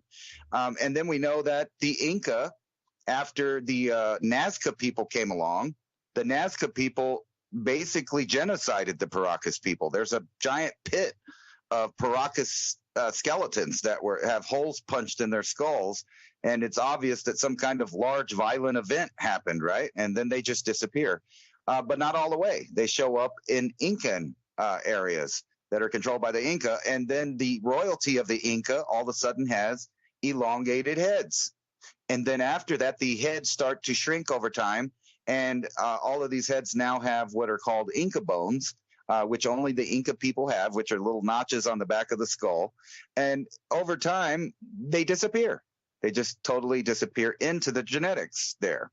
And the reason I brought that up is because that's an obvious unknown thing. And you know, think about this and compare it to modern times of what's going on, let's say, in the Middle East. This book that you're talking about, kind of from what I gathered, insinuates that maybe a group or groups of Neanderthals over time possibly found a new animal, in their opinion, in their forests, another creature out there hunting that was probably human. And if you were in the human group and you're new to the area, like you've just moved in there and you're starting to hunt there and things are largely unknown to you, but then you come across somebody that is local and they have a different hunting style and they look just a little bit different, and say they drag off one of your children and then you find out later they ate them. How many times is that going to happen before somebody in whatever, you know, religious, political, or tribal group was at the time and says, you know what, we got to get rid of these guys. All of them, not just some of them, but all of them. And then there's some group of Neanderthal that never even considered cannibalizing other people. And who's to say that some of the Neanderthals didn't even cannibalize other people? Because, you know, we're not innocent of that as the main Homo sapiens species. There's evidence of that everywhere, where people were eating other people either to scare them or, to absorb their power, as in some cultures, or just because they were sick in the head and they just didn't see any difference between that. And if you think another human is a different species, then wouldn't it be easier to eat them? And like I said, either way that went, you can't imagine it going on for very long before one group decides to destroy the other group for their own safety.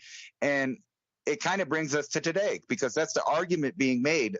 If one person does something or a group of people does something, do we punish an entire people? And it's not just going on in the Middle East. And I know people are thinking that, well, they killed children. Okay, so we're going to bomb some children. Okay, well, but you can't be bombing children. Yeah, but they're going to grow up and they're going to hate us and they're going to kill more children. Okay, so that's the mentality. And over here in the U.S., they're using the exact same psychology. So every time a mass shooter happens, what they do is try to gather everybody as a nation and punish them. There's 350 million citizens and probably 30 to 40 million people that are not citizens here. And a large amount of them own guns. And guess what? They don't wake up every day and go do a mass shooting. So what they're trying to do is say, well, this guy went crazy and he did this, so let's punish everybody who didn't do it. It's the same psychology of grouping a whole group together. And then think of this modern thing that they've tried to do to really divide humans and cause turmoil.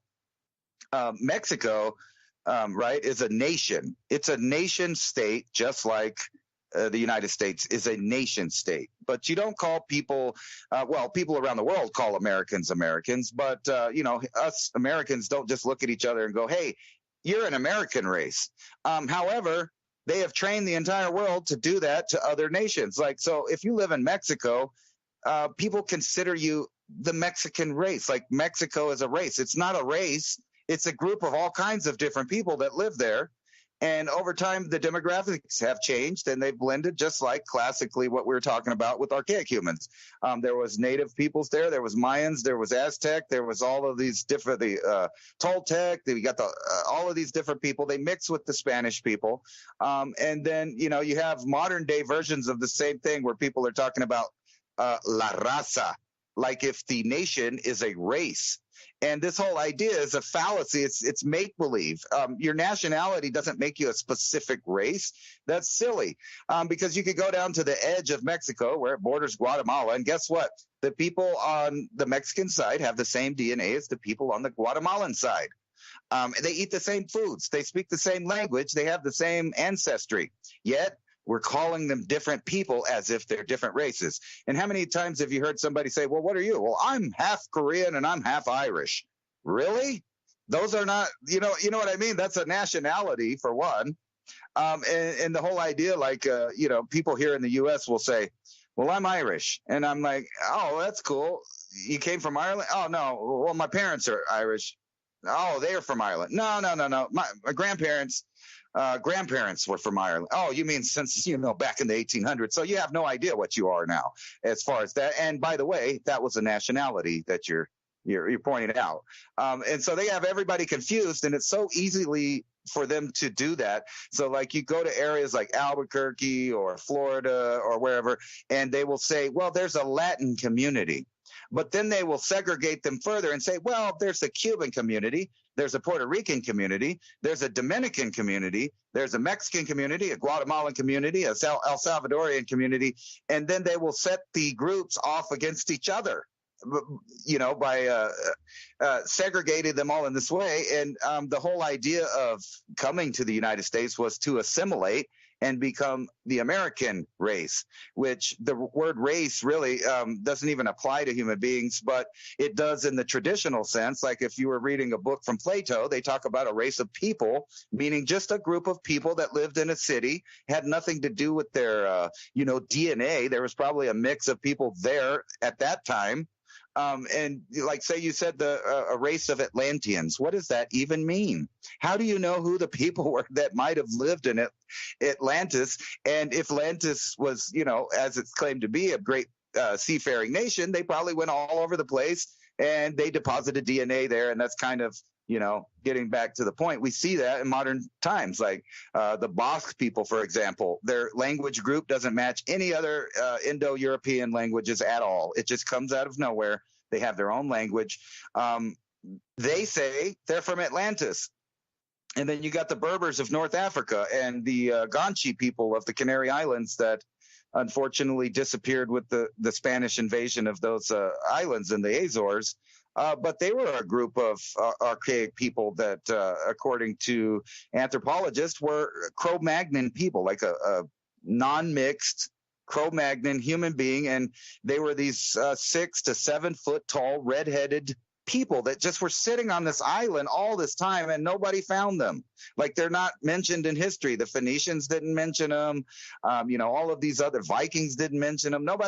They were just sitting there doing their thing, building pyramids out of rocks, hunting animals, doing stuff on that island. They were a Neolithic culture living in almost modern times, right? And then the Spanish invasion killed them. And we find that all over the world, where disease gets spread and people disappear because they have been separated for a large amount of time from other people's not coming across or, getting those immunities. And this whole fallacy is what they keep using in the entire world, time after time. And it makes you wonder, why are humans so susceptible to the simple idea? Like, I don't remember what the experiment's called, but you remember there was an experiment that was repeated, and I'll look it up in a minute to find the name of it. But they gathered normal people, and they gave half of them prisoners' uniforms and the other half prison guard uniforms. And within weeks, each group started to act like what the uniform represented, and started acting exactly like that position or that part. And immediately they began to have a tribalism.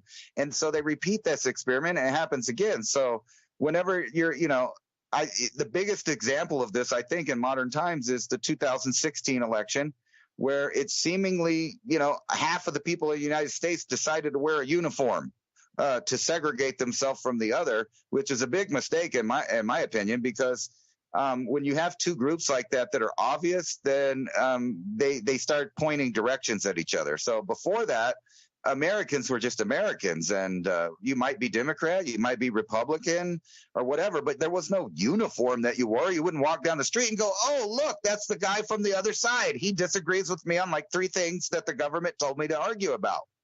And you think about these discussions, they always do that. They give you an argument, and then they let the people argue about it. Meanwhile, they pass the bills that go through the government where both sides of the supposed fake left-right paradigm, they vote for the same things. Watch us. We'll go into World War III.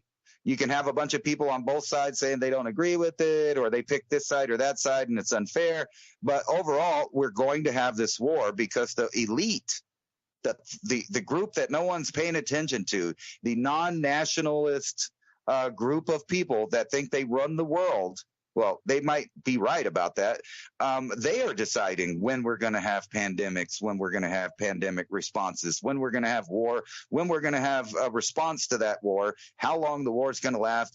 And most of all, what people forget is this is all a murky cloud of distraction so that you don't pay attention who controls the actual wealth, which is who controls the actual resources of life, the water, the air, the food.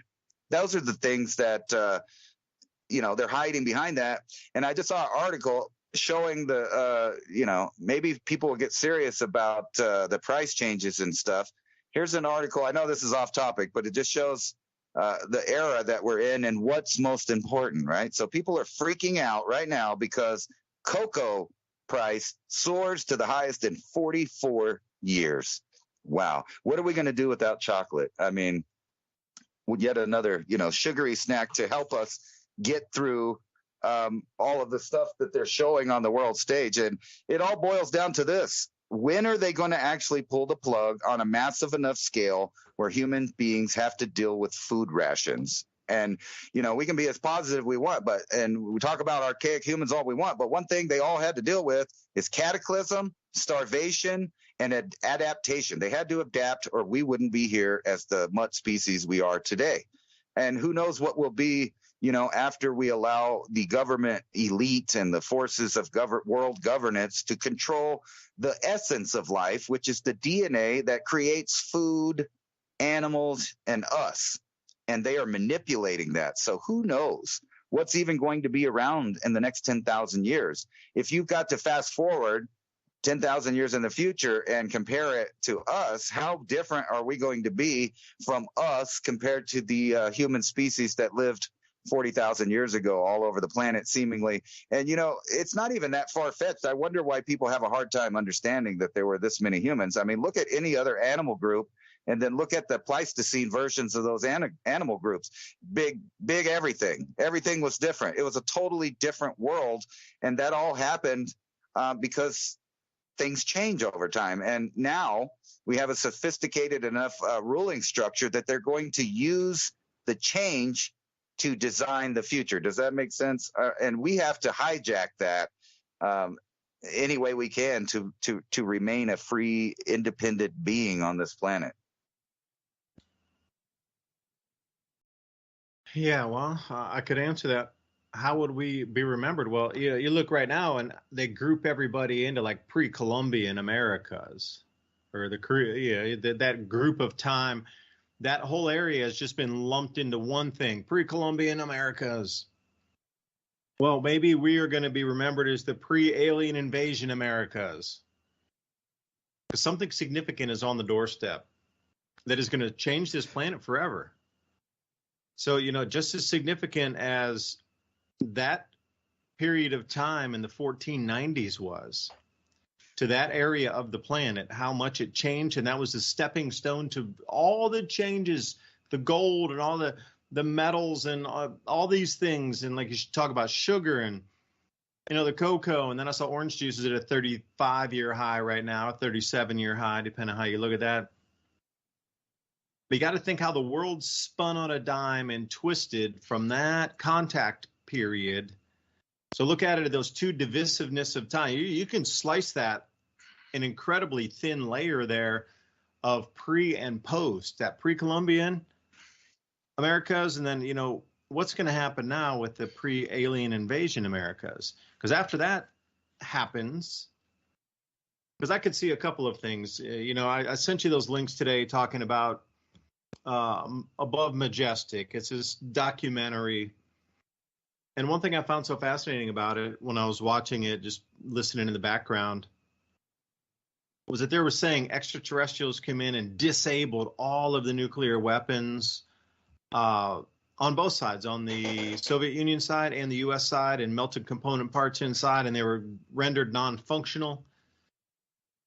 And that was the reason that we haven't had a nuclear war since, because they literally couldn't launch anything. Nothing would work at that time, even though we're that close. Like some sort of alien intervention stopped all of that from humanity. So fast forward with me on this one here. That's why I say pre-alien invasion Americas. So imagine if there is the first nuke that gets dropped somewhere, middle of Kazakhstan, to take out the oil pipelines and all the rail routes and things between, Russia and China that would derail the BRICS. But as soon as the first one goes off, it doesn't matter where it goes off. As soon as it starts to make the news headlines, can you imagine if out of interdimensional space, like hundreds of thousands of alien craft just pop out in a second? Like, that's the alien invasion, and we'll spin it right back to, we are here to save you. We are here to save you. Take us to your leaders. And, how could that play itself out? Because, that would be just as significant of a remembrance in history. Like, everybody alive on the planet would remember this moment in time. It would be that significant of a pre and a post, so cleanly split in that year, that it would be a moment remembered in history for all of humanity. Now, whether it is true or Project Bluebeam, or those are our own electrogravitics craft that are somehow able to cloak and then instantly uncloak themselves, does not matter. The shock to the psyche would be written about in people's journals and diaries and tucked inside their walls and stone carvings, and people would just freak out. People would actually carve stuff in stone about this event. I guarantee you, even in a modern era, there'd be people out there with chisels going, the alien, yeah. So people would never forget. The way it would shock the psyche of the planet. As much as you think this oil stoppage will shock the planet and bring us into food shortages, which would shock the society and civilization, it would. But that's already been done. Now people can grow food in their homes. Now you got community gardens. People can come together. There's a lot more networking. It's not like just dropping people in the middle of the desert with no water and making them farm. There's a lot of solutions now that can be implemented and rolled out pretty quickly. So I don't think the food hunger aspect would be as great as it might be portrayed with the oil embargo and the shutting down of supply chains based on oil availability. I think people are going to come together. If the internet stays up, that's a big if. But these cards have been played already with humanity. They need something bigger, more grandiose, something that is so far outside the box that it can bring in a one world government. And a bunch of starvation and a bunch of oil getting cut off and a nuke or two dropped off here and there. That's not going to do it. That's definitely not going to do it. Because most people would step out and go, you did that on purpose. I can't believe you did that. How, and start pointing a bunch of fingers. Like, who dropped that thing over there? I can't believe you guys dropped that. That's the most horrendous thing that's ever. And it would split just as it is now. It would split it down the middle. Like half the globe would be like, nope, we're not going along with that. Ridiculous, because you dropped that. I can't believe you detonated one of those. Nope, I could never be on a side that detonated a nuke. Like, I don't care. I'll go to my ground. I'll never be on that side. That would polarize the world even more. And again, the whole oil embargo, that's been done before in the 70s. Starvation, we've seen this around forever. It has to be something new and novel. It truly does. I mean, cryptids, vampires, I don't know. Are what we're looking at, is this play through time here? I wanted to go a little woo-woo, but I was trying to connect the two ideas because there was a show on Netflix about all of the global leaders that you know today are actually vampires. And some of the ones that you see, like the really old ones that go off, like King Charles and Soros and who else is that? Kissinger, and they look like they're just so old and decrepit and thing. They're incredibly powerful vampires that starve themselves to make them look emaciated and white and pale, and then controlling media, they fake their own passings, but as soon as they do, they pounce on like 50 humans and regenerate their bodies again to live for another 1,000 years. This kind of woo-woo out there in terms of who controls this planet. Is it an off-world entity controlling this farm as the Earth, or is it these ancient beings that live off the sustenance of energy off the human that continue to control the domain of the money and the power and the armies across the world? But whatever it is to reset this, to get us to a one world government, I don't care. It's going to take something super gigantic, way outside the norm and possibility of anybody for the shock and awe. We've seen enough bombs dropped already. That's not going to do it. It's going to have to be something on literally interdimensional or extraterrestrial side of it to bring in the awe factor of, we can't ever let this happen again. Yeah, for sure AI can do it. It's way smarter, and we messed up as humans because we can't think fast enough. The AI is going to solve all the problems. Let's give it all over to AI as a one unified system for the globe.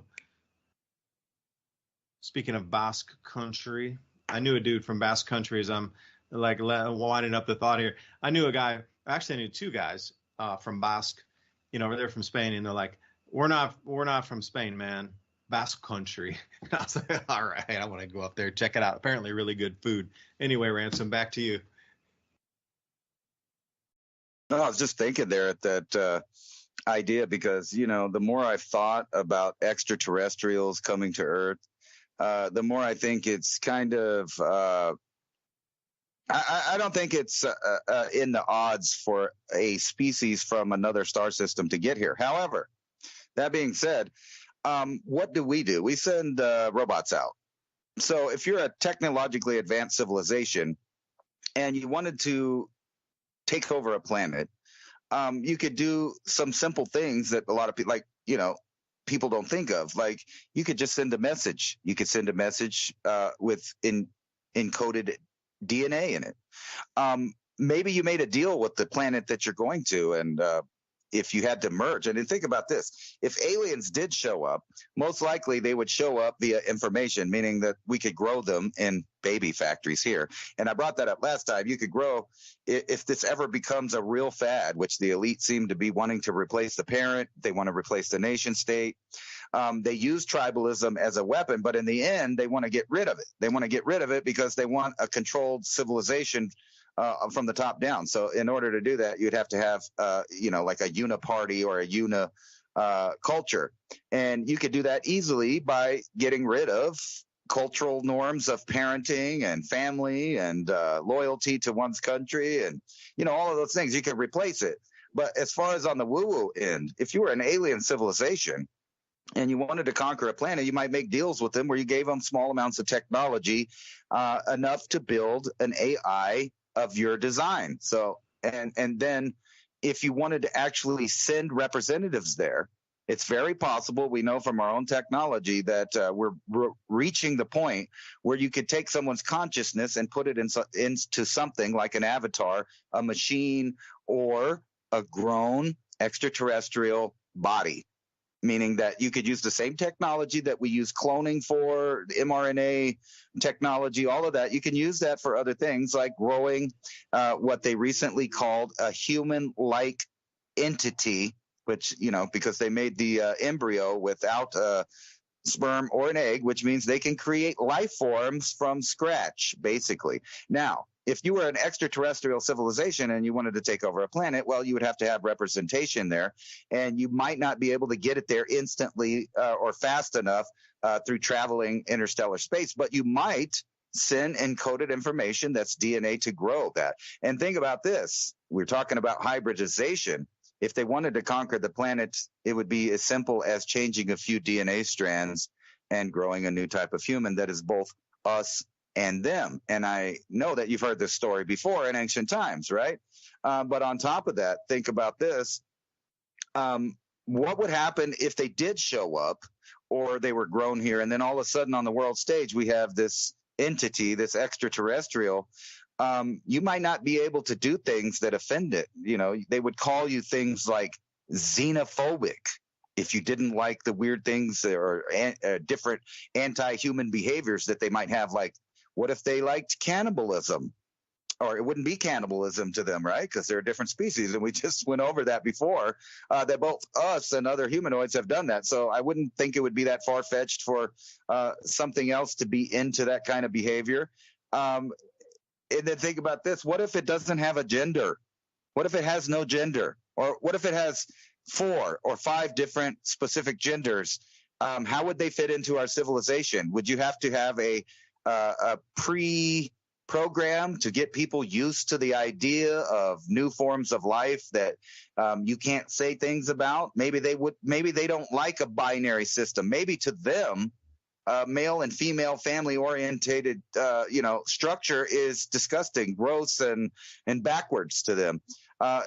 You could think of many things that would be so different, because assuming they would be like humans is kind of far out there, unless we're dealing with the same entities that created us in the first place, in which it seems like there have been updates over time, and to where just people just show up, or new animals just show up. Now, you could go back away from the woo-woo and talk about cosmic rays, because, we know that has an effect on DNA as well.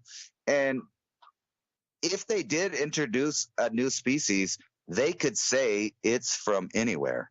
They really could. I mean, like in a lab, you could create a part amphibian, part reptilian, part whatever you wanted, a humanoid form that's intelligent, because they kind of lie to us about intelligence. And an example is a magpie.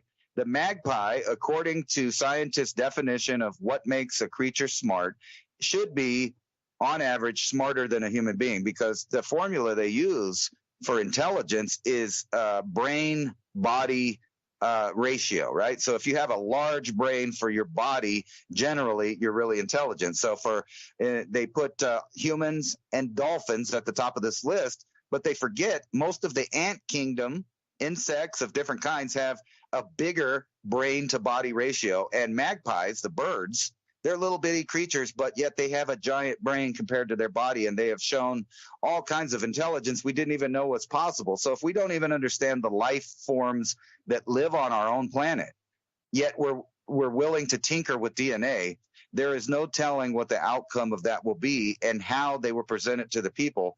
But I can say one thing. I'm very untrusting. So it's more likely that something was created in a lab right here on Earth via information from extraterrestrial sources, or right here with tinkering with scientists that are just human. Either way, I wouldn't be trusting it.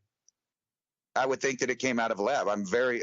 That's more plausible than aliens getting on a ship and flying over here, unless they're so far sophisticated that they can travel in between or just in between time space and just show up where they're at. And you would think that a species that advanced wouldn't even have a concern about us at all.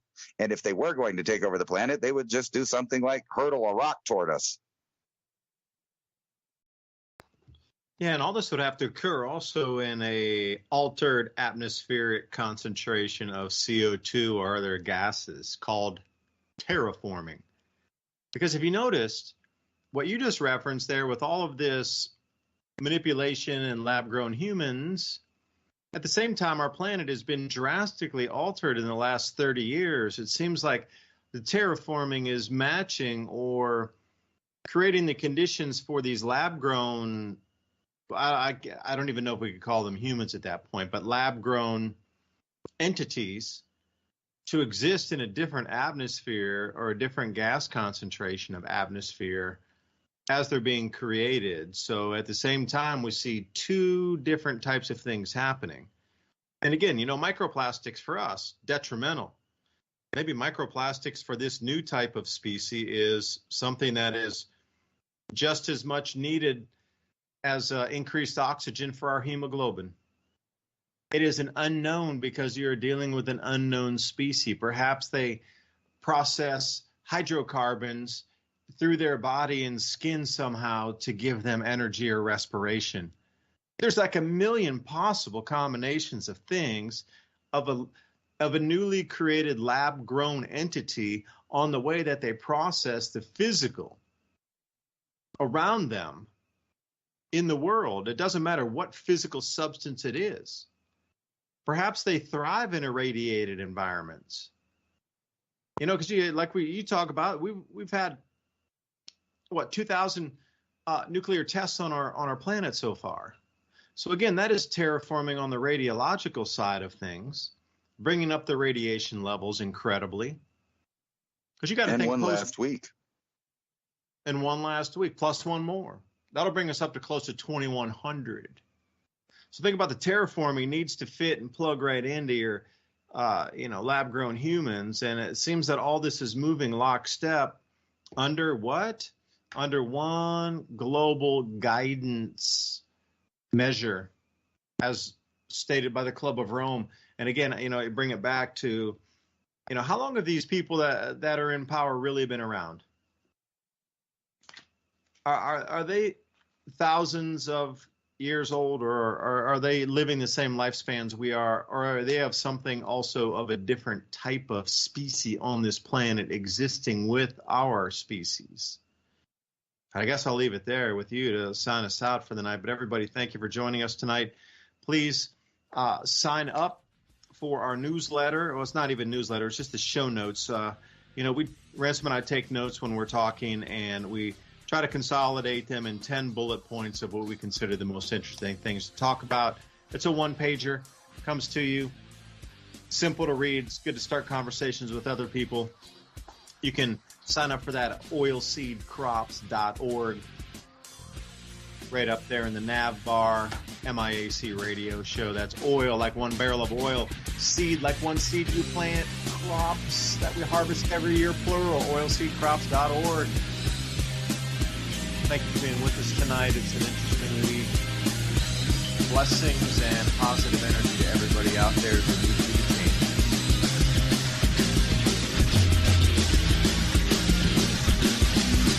Thank you for listening to Revolution Radio. Imagine, if you will, a glimpse into the possible outcome of a million mistakes. What you are about to watch is a nightmare. It is not meant to be prophetic. It need not happen. It's the fervent and urgent prayer of all men of goodwill that it never shall happen. But in this place, in this moment, it does happen. In the midst of it comes unexpectedly over the phone the announcement of the President of the United States, the warning from the very top declaring a state of emergency of suspected enemy missiles approaching. It's anyone's guess where they might land. What city will be obliterated? How many could be lost? And last but not least, will it be me? Will it be my family, friends, my square inch on the map? Minutes go by and nothing. Right as you exhale a breath of relief, an instant wave of horror treks down your spine and a sinking feeling in the pits of your stomach. Just then the power goes out. The only light you see is the glow of your phone. Shining in your face, the icons of terror. Low battery, and even more frightening, the symbol for connection to information and loved ones gone. You try the landline in your office, desperate to contact family. Nothing at all, just a bone-chilling empty silence. Panic-stricken, you blindly forage for your car keys. Success. Something in this nightmare of a day has gone right. Now it's a desperate, mad dash for your car. Your mind now in a near-intellectual paralysis. Logic a struggle as you cope with a Gatling gun barrage of horrific ideas of what your family might be going through in this very moment. Miraculously, your car starts and you begin your seemingly apocalyptic drive to locate your kin. As you pass the first stop sign, the sight of civic decay is already bearing its nasty head as you speed past fights in the streets, looting and a complete halt of any semblance of an evolved civilization. To your right, a large fire. As angry, fear-filled citizens with their arms full of grocery items run from what used to be your local food market, ran by a mom and pop's couple, now collapses into a bonfire of dreams. Because of the commotion, your attention span has been stolen. Now before your automobile is a violent crowd. They have now surrounded your car, banging on the metal, bashing at the glass, screaming incoherently. What just a second ago was the road to salvation, now a deadly trap of circumstance and fear blocking your escape. This can't be happening, repeatedly echoing in your head as you start to mumble the phrase in a shrieking, inaudible, childlike tone to yourself. The trepidation now filling your lungs like a poison fog, suffocating and smothering in its certainty. Just then, as your heart and soul seem to be having synergistic perturbations, an alarm blares, overwhelming your senses. Immediately, you recall the warning of missiles. You close your eyes and expect the end. But the alarm morphs into a sweet, familiar beckoning of your alarm clock. You open your eyes and switch off the welcoming timepiece. A warm filling of relief as you realize your family is safe in their beds, and no pending doom is written in the stars today. For a split second, you ponder the poor people of your vision, and it reinforces your confidence that you have already prepared for the any scenario. You have peace of mind your children will eat and thrive, because you invested in their future to give some stability if any break in the normality of life happens. You invested in heaven's harvest. The you in this story was a fictional you. But do you get the feeling something unthinkable is going to happen soon? I sure do. The problem is we probably won't see it coming. One morning you'll wake up and the world will be a much different place. Don't panic, prepare. Smart folks are investing in emergency food now. A wise man once said, "It's better to have it and not need it than need it and not have it." Heaven's Harvest is the nation's leader in emergency food storage. It's the only investment you get 100% of your money for, even better than gold. Survival experts recommend the 3-month emergency food kit. Go to heavensharvest.com. Use the code ADAPT at